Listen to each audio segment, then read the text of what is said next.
What's up guys, D-Libs here. Today I'm going to be giving you guys site setups on every single objective on Theme Park to give you free, easy wins. I'll basically go over all 5 operators that you need and everything you need to do with those respective operators to set up the objective. And we'll do that for Armory, Initiation, Bunk, all of the main objectives. So yeah, we're starting out here on Armory Throne Room. I'll show on screen now all of the operators that you guys are going to need for this objective. And we'll start out here with Cade. So pretty much Cade's main objective is going to be these main 2 side walls here, the one that goes into maintenance and the one that goes into blue barrels. Now these are the 2 main walls that the attackers will try to push from and be able to open up. So obviously Cade's going to be a little bit more effective than Bandit, so that's why we specifically have Cade. So yeah, that's pretty much what Cade is handling. Now we're going to move on to our next operator. Second operator we're going to need here is Mute. I have the shotgun equipped, but you could probably get away with using the SMG. There's no rotates or anything that you need to make, so it's not like you really need the shotgun. But pretty much what you're going to be doing here with Mute is you're going to be getting this back armory wall here. You can go ahead and reinforce both of these so that Cade doesn't have to worry about it, and then you're going to use your Mute jammer on this wall here so that they're not going to be able to get in. The reason, like I said, why you're using it back here is because Mute jammer, it's not going to be quite as effective as the Bandit and the Cade, and the Cade's electric claws are going to be much better. So the main 2 walls here are going to be nicely secured down. Back here you're going to have a nice little safety blanket with the Mute jammers, and the rest of the Mute jammers I like to put one over in this corner here on this drone hole. I'll make sure to get this door all muted off as well. The main one that I really like to get is this one over here, the one that attackers will like to sneak their drone in and you can hardly even see it. They'll just let it sit there and then they can be able to see you for the whole round when you're holding back here in Throne. So it's important to make sure you don't let any drones get in from here. That's why this Mute jammer is really the most important one. Then as Mute, also you got to make sure that you're holding down objective. Cade will normally sit back over here in Throne with the long range gun, and then Mute I'll have sit back here and chill out. The next operator is Azami. Azami is going to be used to manipulate the objective, and she is a 2-speed, so if she needs to get out of the objective, then she can go and help out the roamers. Cade and Mute are going to be staying in objective the whole entire time, no excuses about it. Azami primarily will be in objective, but she can lurk around if she needs to. So first Azami, Kibo barrier I'm going to place is right around here on this little green, whatever this little table is basically going to cut off this back part of the objective so that the attackers aren't able to see back there. They're able to look on the back of Throne, but if you're rotating from that side of the map over there and you need to get to the back of Throne, you're able to do so safely without having to get picked off by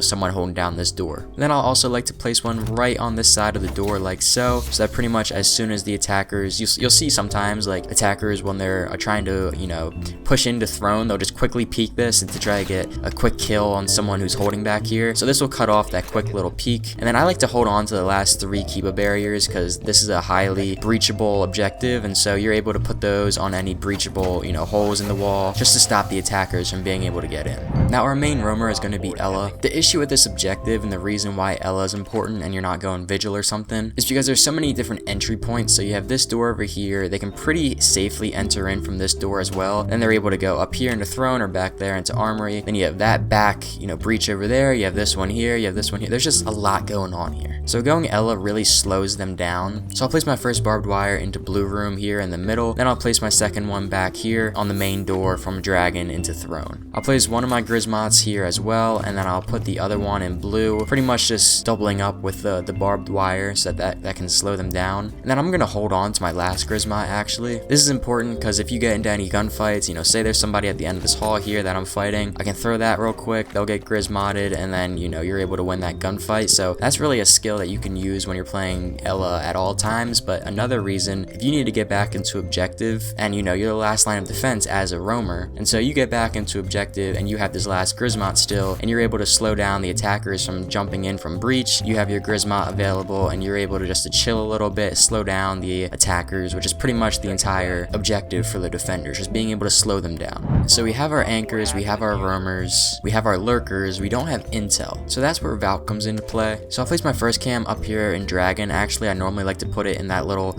space right there so I can see that hallway as well, but I'm just trying to move kind of quickly here. And then my second one, I'll move over to this side of the map. Right on this little light bulb here, if you line it up right, it should be able to get on top of it. That actually is kind of not the best placement, but if you're able to get it like right on top of the light bulb, not on top of the wire that it's hanging down from, it almost just completely blends in. So we have this, little entrance here all covered up. We have the entrance on the other side covered up. So now we have to decide if we're gonna put a cam into maintenance or into blue barrels, I find that the cam in maintenance is normally better than the one in blue barrels. So I place my last cam like so in the back of this little maintenance room here. So pretty much what we're looking at, we're able to see the breach into maintenance. Like I said, you're able to see this entire lower arcade, also the stairs and then the entrance as well. And then you're also able to see all of Dragon, Top Dragon. This is just really covers everything you could possibly need. So that covers Armory. Now we're gonna move on to Bunk and Daycare. I'll show on screen now all the operators that you're gonna need to defend Bunk and Daycare. We're gonna start out with some support and get Doc in there. So for Doc, you're gonna wanna make sure you have your indestructible camera here. I like to place it in this little vending machine. Normally that gets overlooked a little bit. You know, attackers are always trying to peek down here or, you know, on the stairs. I mean, it's not too hard to see once you see it, but it's not a bad cam at all. You're able to see this entire hallway and then also on top of stairs. And then Doc doesn't have a whole lot else to do, so I'll usually let Doc reinforce this entire wall here. Just gives a little bit of an extra safety blanket from people in cafe so that they can't just easily breach through this wall. And then of course you're going to be setting an objective using your stimming pistols as needed. Next up, we're going to get Castle. Now the first door that Castle is going to go ahead and barricade off is going to be the main door that heads from outside on cafe, or in cafe rather. And then I'll also get this barricade as well in upper arcade.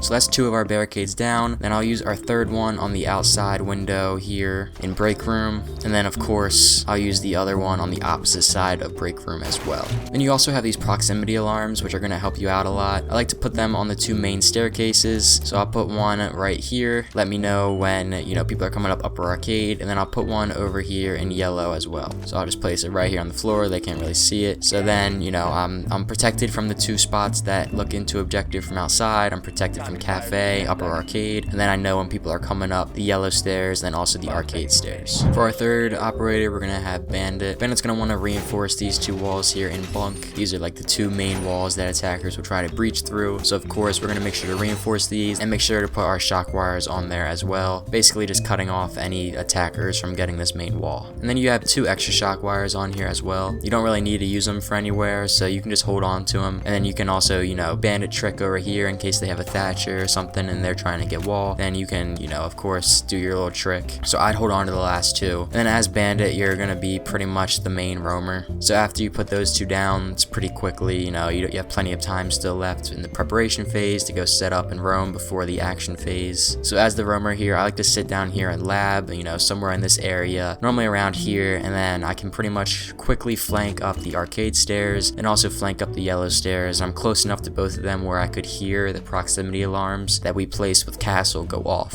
So I'm listening the whole time. Sometimes you'll have people that will rotate through here, but you want to make sure you stay alive for as long as you can as Bandit. Now we're going to need some anti-entry and also a shotgun to create our rotate hole. So our fourth operator is going to be Smoke. You're going to go ahead and make your rotate hole in between the objectives like so. And then you're also going to want to make a rotate hole in break room as well that looks into hallway. Now with your barbed wire, again, this is really what you're going to be using to slow down the attackers. So I'll place one at the end of this hallway here, and then another one over here at the double door that looks into waiting room. So pretty much you're going to be slowing down the attackers here, and then you're going to be holding down objective. It's really important to stay alive as Smoke. You're going to be cutting off all of the really important entry points with your smoke canisters, pretty much the entire point of an anti-entry operator. And then we're going to need more intel, so our fifth and final operator is going to be Mozzie. I'll typically hold on to my pests during the preparation phase, and I'll just shoot out the drones. And then right before the action phase, I'll place down my pests so that they are, you know, while they're droning during the action phase, they're trying to get into the objective there, and then they're going to get their drones taken. But it's important to be active. When I play Mozzie on this objective, I don't really lurk or roam. I'll normally sit in objective, typically back here in break room. And then as soon as I get a drone, as soon as one of my pests catch them during the action phase, I'll go and set them up somewhere, or maybe I'll use them to guide one of my roamers. But it's a more passive Mozzie, you know, this isn't really a run and gun Mozzie. You're not really roaming, you're not lurking, you're kind of just chilling, you're there. The entire purpose isn't to go and pop some heads with the P10 Roni, it's to be there as an intel operator. Now we're moving on to initiation and office. The 5 operators that you guys are going to need to defend this objective are on screen now, and we're starting off with Mira. So first, Mira is going to want to go and reinforce this left side of the wall in office. Then you can go ahead and place down your Mira so that you're going to be able to peek the side of it, and then you're basically just going to be holding down cash for the entire round. That's going to be like your main objective, but you can also place your other Mira on this side of the objective as well. I'll reinforce the left side of initiation wall, and then I'll place my Mira over on this side as well. I don't